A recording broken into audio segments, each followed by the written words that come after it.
Hey guys, welcome back to the Garrison Garden here at Fort Dobbs State Historic Site. Today we're going to be harvesting potatoes.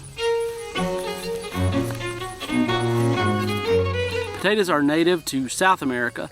They're brought to the British Isles by the late 1500s. Some of Sir Walter Raleigh's expeditions to America bring back potatoes with them.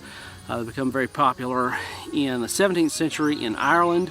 By the early 18th century, they have begun to take hold in English diets, and by the mid 18th century they're very commonly grown in England. You see red and white potatoes listed, as well as blue potatoes in the period that they were growing. We see from the Moravian records they're also growing potatoes as well as sweet potatoes here in this part of North Carolina during the mid 18th century. I do have one funny account from Nicholas Cresswell. He comes here to America in 1774 looking to be a farmer, looking to find land. He's on a big canoe journey into the backcountry, surveying land. In 1775, most of their food stores have run out.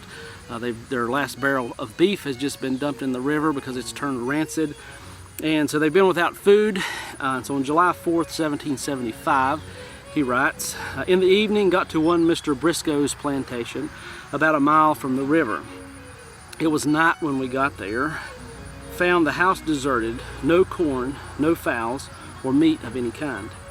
We all went into the garden, dark as it was, to get cucumbers or anything we could find that we could eat. Found a potato bed, and I ate about a dozen of them raw, and thought they were the most delicious food I ever ate in my life. So we're going to dig our potatoes today. We're not going to eat them raw. We will cook them later on, but we're going to dig in and see what we've got.